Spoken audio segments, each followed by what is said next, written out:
Hi, this is Ashio. Welcome back to Golden Treasure. We're just admiring our own reflection. The sight of your current self fills you with pride. And in the last episode, we got ourselves a little pet dog. So if we check out our treasure, there he is. So we can eat him if we want. He's called Shining Eye, and he's part of the clan singers. So we kind of kidnapped him, and if we eat him, we get a boost of health, which we don't want to do that. So yeah, that was what happened in the last episode. This time, I haven't really got much of a plan. We do need to explore a bit more. Also, so we live here, don't we? We live like super close to home. So next door, there's a dragon here who we haven't seen. So let's have a look. We should investigate. It's raining. The Empire of Reeds. In the Mind Song of the Good Beast of the Great Green, that is the name given to this place.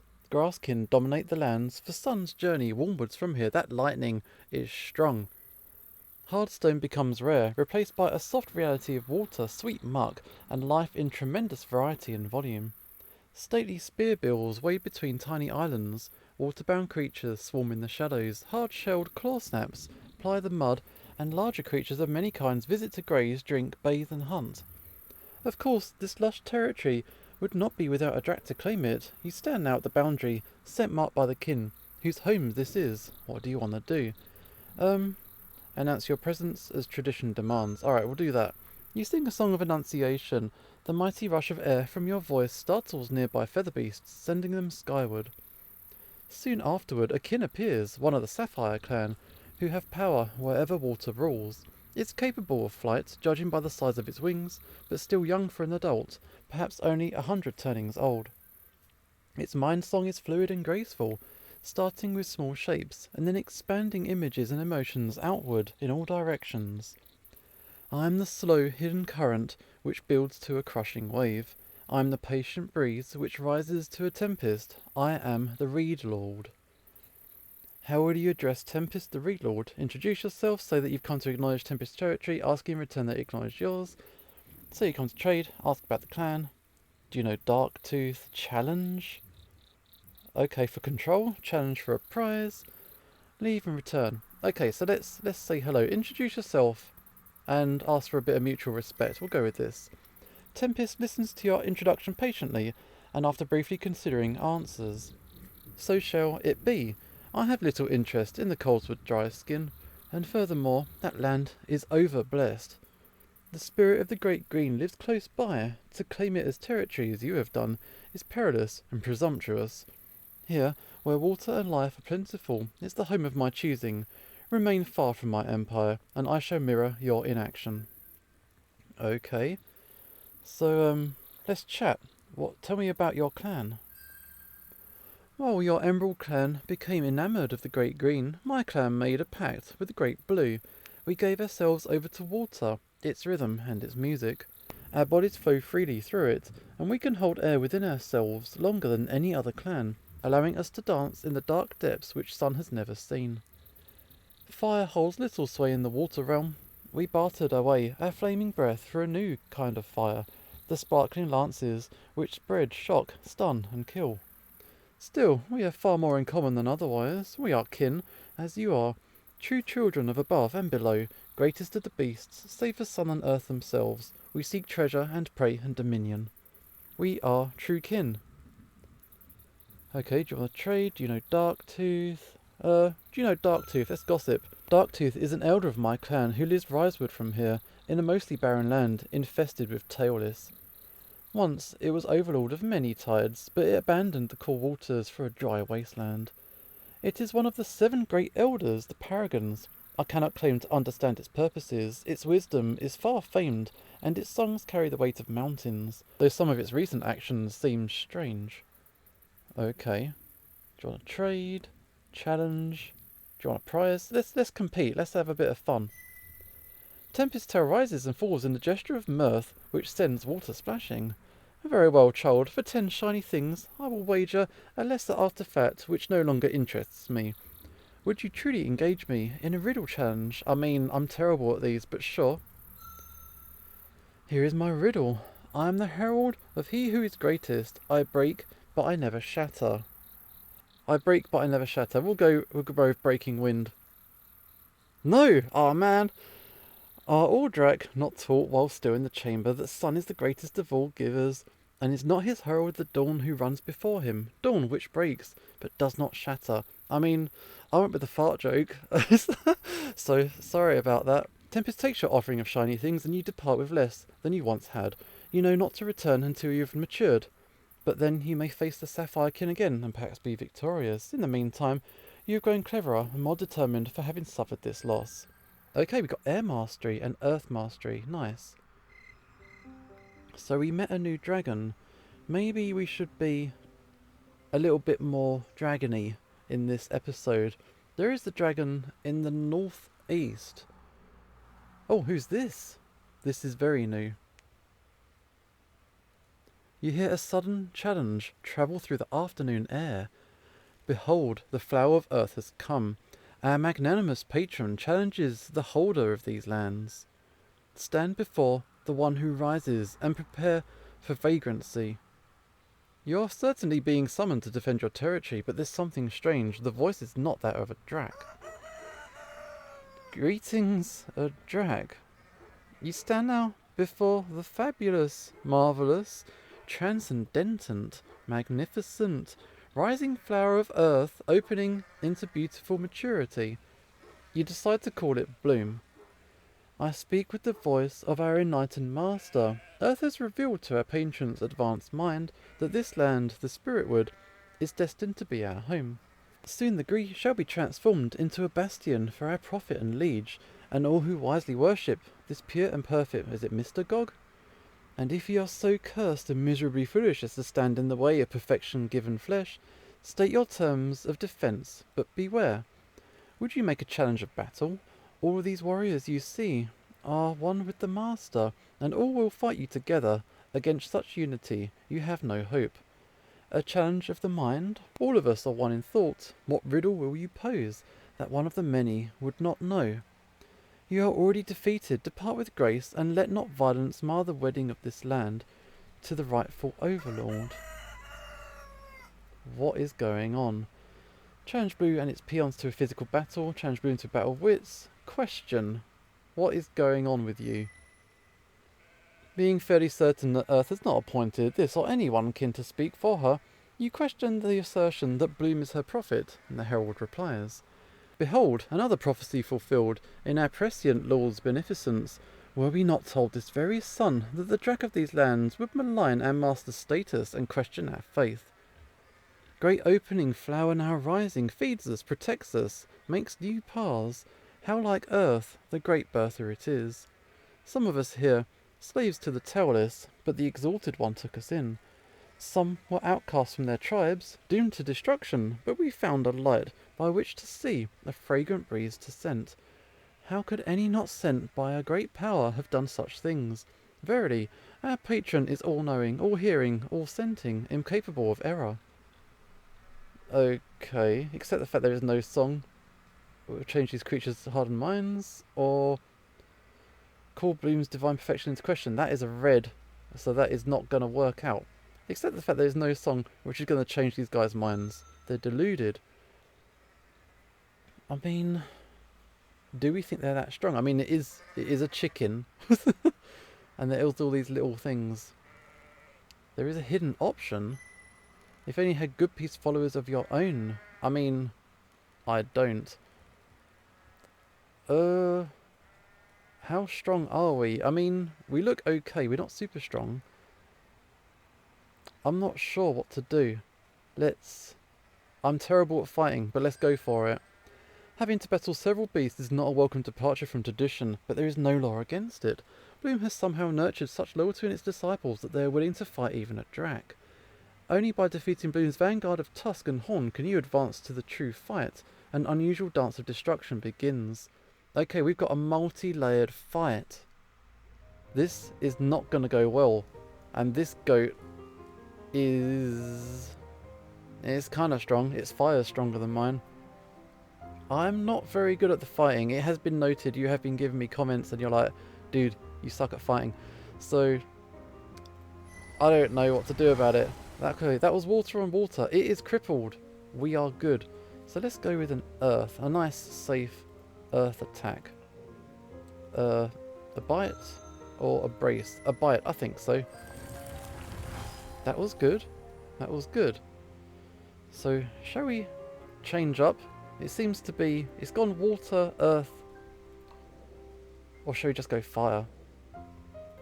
Let's go over here. A swift strike. Oh. There we go. I think that was against us. We got hurt a little bit, I think. Alright, next up is this boar. And this thing is very strong. Yeah. Okay. Nothing for it. We're just gonna have to... Oh, we can run away. That is an option if we really struggle. So I got flowing strike or pacifier. Let's just hit the thing. Okay. I think I'll keep doing the water because it is a ground type, isn't it? What fire attacks have I got? Hang on, I keep clicking on the wrong stuff. Got burning breath, power strike, a fire flash, and intimidate. Let's try a power strike. Oh, my mistake. We are battered. Okay. That was scary. Okay, it did water against us. So, shall we try this again? It's not going to do water 2 times in a row, is it? Or is it? Let's find out. Okay, that was good. So if we assume that it's going to do water, shall we do an air attack? No. Okay. Your enemy is now injured. Let's do a flowing strike. That was a good one. That was a good one. Here is the guy in question. Okay, we are near destruction. Our exalted leader paused and gathering up all its power, prepared to reduce its foe to ash. We are in big trouble. Haven't we got that item that we can heal ourselves? Or we can't do it in the middle of a fight? This thing, can we use it? No? Can't we use it? That's no good. I think I'm going to get killed. Can we run? Can we run? Flee the battle. Are you certain you want to flee from this dance? I'm pretty sure. That's it, run. Get out of there. That was no good. I mean, we tried, but it didn't work. Praise be to our mighty, all-knowing suzerain, the prophecy is true, and the promised land is found. One has lost its home, and many have gained the greatest good triumphs. That is a bad thing. That is bad. So, what can we do? Shall we try the challenge of wits, I suppose? I can't avoid the fight, can I? Let's have a battle of wits. The heralds boast that Bloom is immune to a contest of wits. It was apparently not idle. Bloom is an exceptionally intelligent kin, and defeats your riddles one after another. Moreover, Bloom is able to confer with its subjects, allowing it to answer the few riddles it cannot decipher itself, and you are pelted with a counteract of fiendish questions which you are barely managed to answer. It seems as though you have to find another way to defeat this unconventional challenger. Oh man. Hidden option. Oh god. Alright, let's just try the physical battle again. So, it's 3 fights in a row. So first up was the goat. Okay, we made it to the final dragon, but this is not going to work out. This is actually not going to work out at all. Oh well. Dead. We are dead. And that is a proper death as well. And I've got to start over. Oh man, I think... Oh, I'm going to have to think about what I want to do now. Okay, we are back, and I've taken the long route. I mean, look at these upgrades. Level 4 for earth, level 6 for water. I went back to the very beginning of the game. I even went back to the tutorial, because there's some stuff you can do. And basically, I've got a nice, solid base of strength now. So I went back, I jumped off the cliff. It gives you a tiny bonus to all 4 elements. You know, little things like that. There's a badger in the first part. He's quite strong, and I fought him, and I was able to defeat him. If you go visit the water spirit 3 times in a row, you get very strong in your water. This guy was big in fire. I was able to beat him, and I got a bonus to fire and earth enlightenment. So I did get a couple of things like that, and I've got a couple of masteries. See, I've got the lumberkin, that is the badger, and I've got the deathbite tail beast. So that is the attack pattern for that, which is pretty damn cool actually. So I've mastered a couple of enemies and I've gone through. I didn't do the labyrinth because, yeah, I'm not dealing with the labyrinth. Let's go through. Let's go out. We're in good condition now, and we're pretty buff. We're pretty strong, and I think soon we are about to be invaded by another dragon, and we're gonna see if my strength measures up. So in the meantime, I'm gonna pick up this puppy again, and we're gonna see how we go from there. We're going to reveal this area. I can't remember, have we been here before? No, I don't think we've been here before at all. Warmwood streams feed two larger bodies of water in this area, which borders the Heartwood. Their waters are pure and clean. Perhaps treasure or prey may be found in the Twin Lakes. That is new. I'm a little bit hungry, but I don't want to risk getting into any big fights, because I want to see what my strength is like now. Because I've gone back to the beginning, I've been able to be a little bit more productive with my levelling up, and hopefully I can take this guy on fair and square without having to use the boom item, which I do have as a backup. Shall we have a battle song of our own? We could try this, looks pretty strong. Summoning up all of your mental strength, you blast the interloper's haughty song back, launching your own against it. Flair's will is strong and its aggression leaves no space in the air for a retort. But with a mighty roar, you shatter its concentration and force it into a brief silence. Through the sound gap, you sing of your just claim to this holy land. In Flair's mind, you create an image of yourself as the unassailable lord of the Great Green, with your feet steadfast like the roots of ancient trees. The rivers flow with your own essence, the air is your breath, and you are feared and loved by the land. Flair shakes its head, trying to rid its mind of so many images of your dominance. Failing, it launches at you in a rage, but you have successfully shaken its deeper confidence. You have won the dancing spirit. Now only an easier battle of flesh remains.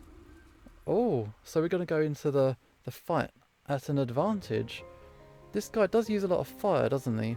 So we shall attack with our water nice and strong. What have we got? What is this? A venomous bite? We could try that. Yeah, he's battered already with one hit. So, looks like he's guarding to me. So what should we do? What's an earth spell we can do? We got bite and we got brace. Let's go for a bite. Yeah, just like that. That is good. He's still bracing. I think that maybe I should do a swift strike. What is this? A roar. Let's do that. Okay, what happened? Yeah! An easy victory. Very, very easy. So I've got his feather. We are good. And I'm going to eat some food and then we're going to carry on as we were and hope for the best. I feel very much back on track for where we were before. And I've made peace with the dragon. In between cuts, I've made peace with this dragon down here. But I want to visit this guy again. Before we didn't do very well. So let's investigate. So what should we do? This time, maybe we'll do it a little bit differently. You've heard of this place in the songs of the local good beasts. Here, where the land rises, is a territory called the Skyward Reach. You're standing at the boundary, mark left by its kin ruler, a sign invisible to the eye but all too clear to the nose and tongue. Tradition demands that you either turn aside and leave or announce your presence. What do you want to do? Before, we kind of announced our presence and there wasn't an answer. Or we could just walk in. I'm not sure. I think we'll announce our presence. We'll do it by the book. So, tradition dictates that if an announcement goes with that response, we can go in. So let's go in. Cautiously you enter the reach. In short order, you come across the central of a winded surefoot. With the possibilities of further exploration and an easy meal thus unified, you follow the trail. And then we fall into the pit. So we've done this before. So hopefully it will be a little bit different. Incredibly, the ground itself has betrayed you. You barely crossed the boundary when the soil and grass gave way, dumping into an earthen pit. The sides are too smooth to climb, and digging out seems your only option. Even if you had working wings, there would not be enough room here to spread them and take flight. Here we go, you've barely begun to dig, when the face of a rubykin appears at the top of the pit. I am the claimer of hidden riches, the finder of new pathways. I am the one who learns from the spinning weaver, the one who waits for the gain, who turns the land to my service. I am the maker of hostile lairs for unwilling guests. Okay, so this smug guy is giving us some shit. So let's introduce yourself. You begin to inform Vantage of your identity and place of origin, but are interrupted. Yeah, I know of you, the youngling from the Spirit Wood. Your claim went unchallenged, because few would dare lay their treasure down so near the Green One. It claims life and death alike. It cannot be controlled, perilously sacred and sacredly perilous. Ignorant, desperate or foolish, I can hardly decide which to name you. So let's ask, why has it trapped you? I wish to learn of your way. You are one who follows tradition. Your seeking formal parley made that clear. I left your greeting song without reply. Are you one who treats emptiness as something to be explored, or something to be shunned? The former, it seems.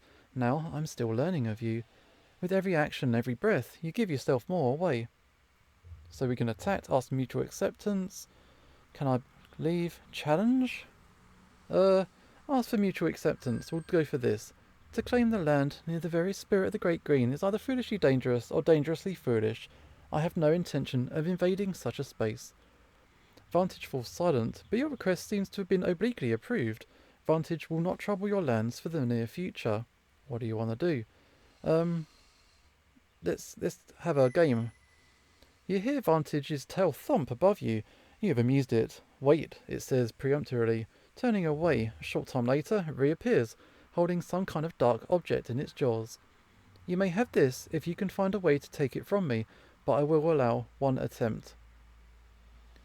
Use your incredible speed. That is a red. That is not going to happen. Sing a song to provoke a yawn. Maybe. Keep Vantage distracted and wait for an opportunity. Or offer to trade 25 things. I have only got 19. I cannot buy that. So I think we'll sing the song. Our water's pretty strong now. Hopefully this will work. You begin to tell a deep blue story to Vantage. A tale of water and night. You weave slithering images of slow green beings through the reeds of your opponent's mind. Wary of this, Vantage resists, filling your mind with orange distractions. You evade them, even working them into your song, turning them into a peaceful sun high above a broad sea, whose fathoms invite Vantage to sink deeper, to find a cool oblivion.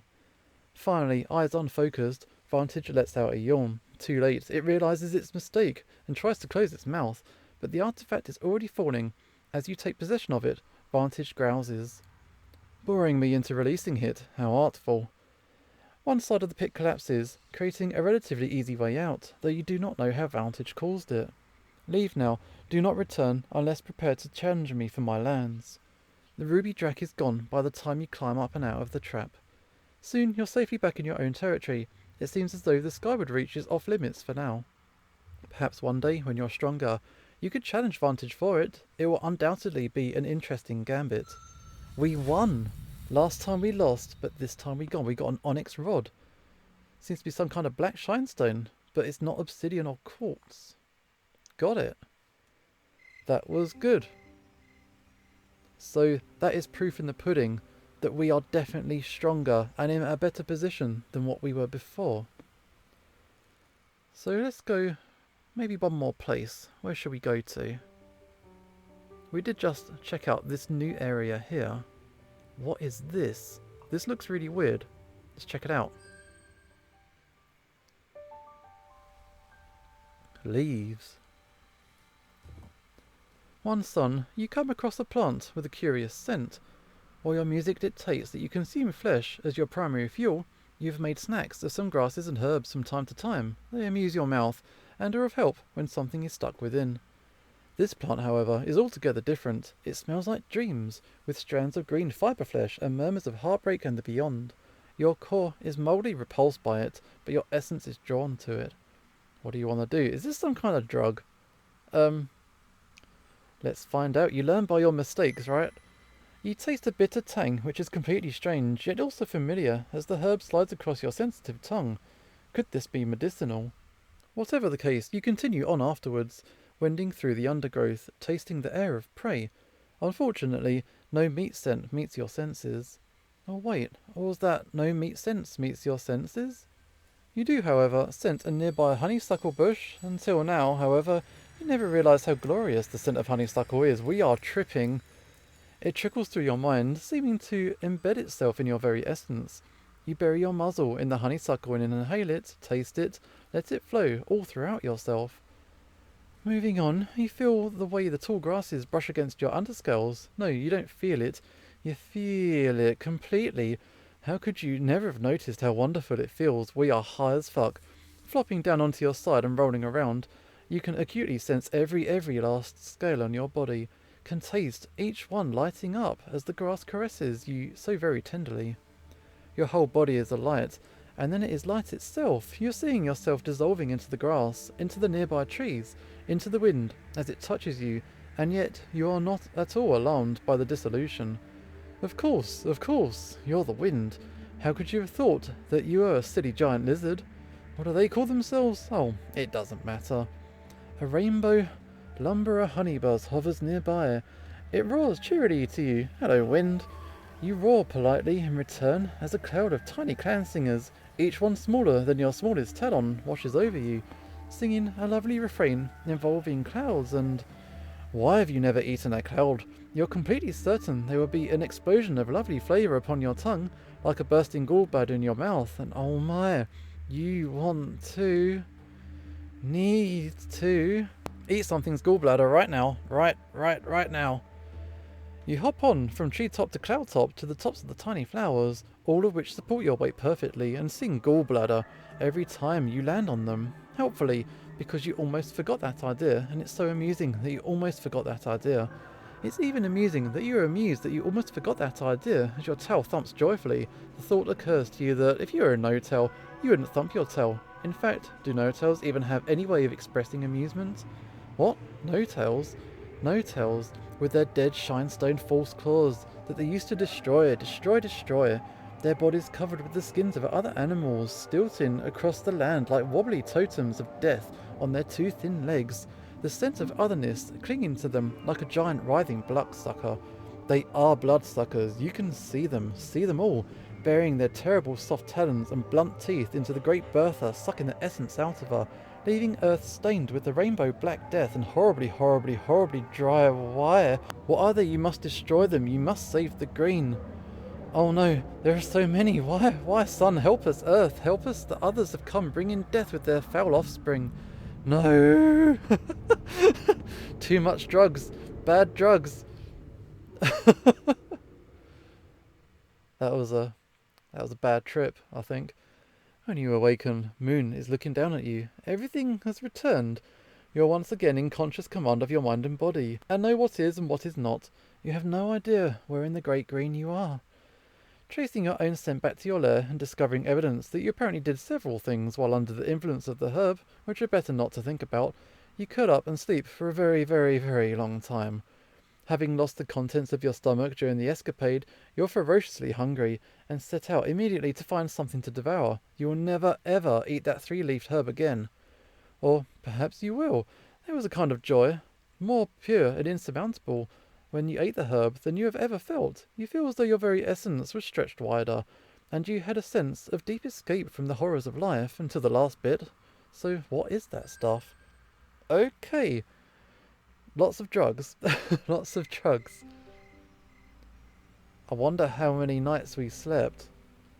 That's a bit of a worry. Okay. Not too bad. Not too bad. So that was interesting. Did that affect us? No, we're in good condition. And I think that we will probably leave it at that after that little drug trip. This is the show signing off, and hopefully I will see you next time.